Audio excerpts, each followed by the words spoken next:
Hi guys! So ngayon po ay ituturo ko muna po kayo sa aking mga taniman dahil po hindi muna ako nakakapag-vlog ngayon dahil nga po nagkakasakit-sakit. Meron po akong masamang nararamdaman ngayon, nilalagnat-lagnat pa po. At saka ayan, masasakit po yung katawan ko kaya ituturo ko na lang po muna kayo sa aking taniman. So let's do guys! So ito nga po pala yung laingan.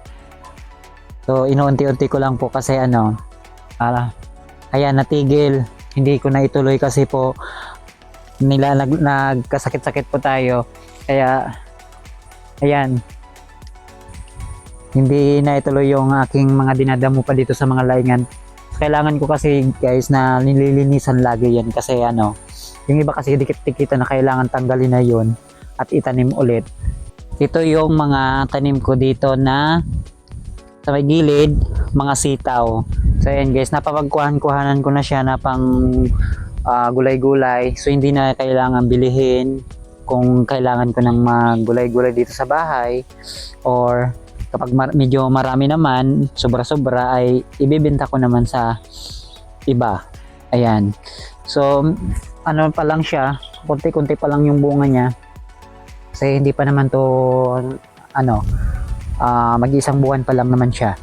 At ito yung mga kawayan. So pinaglilinis ko siya dito. Pinaglinisan ko po ito dahil meron po ditong siling anghang.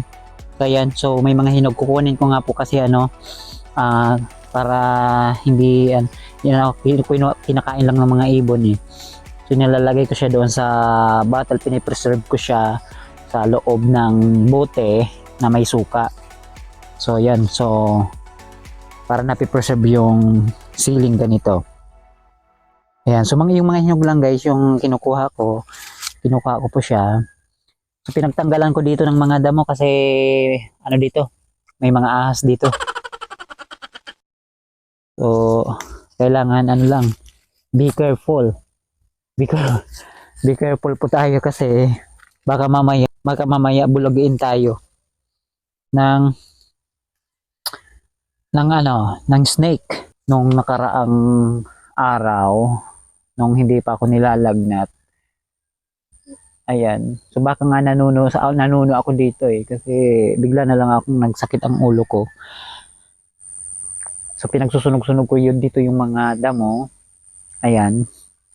Kasi may mga dito dati tinitirahan ng aso sa mga kailaliman, kaya dapat yung kawayan is laging malinis talaga. At ito pa nga po yung mga tanim-tanim ko dito, yung mga kamuting kahoy. So yan, medyo malalaki na din. So yung pinagdamahan ko din yun na nakaraang araw. Ito.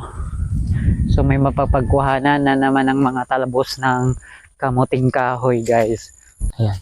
So itong saging naman guys, kapag umuulan, so may dahon dyan, yan ang sinisilungan ko. So pumupunta ako dito para sumilong, ganyan. Pero kapag kumikidlat talagang tatakbo talaga ako. Mga sitaw ko pa dito, ito, so ayan, lang to, hindi pa nga to mag-iisang buwan, so yan, mataas na. So nilagyan ko po siya dito ng mga yung dulo ng kawayan para akyatan nila. Ayan, so kailangan paakyatin yung mga nito, mga tawag yan, leaves.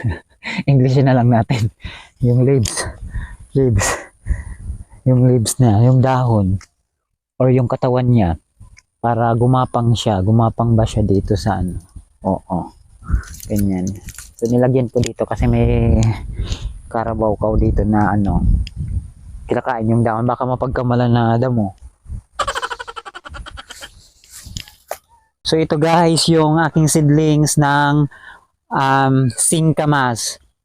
So talagang nagkatabi talaga yung sa bahay ko singkamas at mani. Ayun, may mani po doon. Yan siya nahihilo ako pa.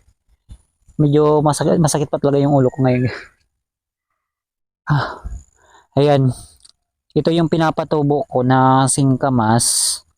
So itatransfer ko po siya. Gagawa ulit ako ng taniman niya para hindi siya dikit-dikit, para mas lumaki yung mga laman niya guys. Oo, ganon. Ito naman yung mga mani. So ito po yung mga mani guys. Hindi pa siya pwedeng i-harvest kasi pa lang siya, 2 buwan pa lang siya eh. So ayan. Pero tinatry na nang hinaharvestan siguro ng mga bata ito kasi may mga dito eh. May mga natutuyong dahon. Kapag ibig sabihin, ito kasi yung mani, kapag once na binunot mo siya na alanganin pa, kahit ibalik mo pa yung yung roots niya sa ilalim ng lupa, hindi na talaga siya mabubuhay once talaga na lumabas na yung kanyang laman. Pag nagkalaman na po siya, hindi na siya pwedeng hukayin tapos ibabalik ulit, hindi na siya mabubuhay. So ganun yung mani. Ayan.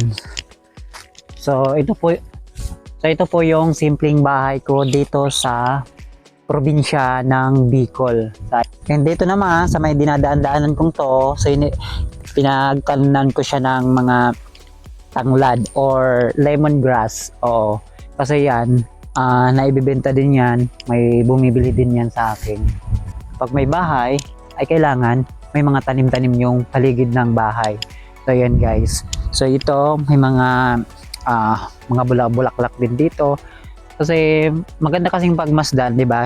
Lalo na kung may mga pumupunta ng mga butterfly diyan sa So nakakatuwa naman na pagmasdan yung mga halaman mo na binibisita ng mga ganyan. Paru-paro G. Ayan. So ito ang aking ngayon. So maghahapon na guys. So thank you very much.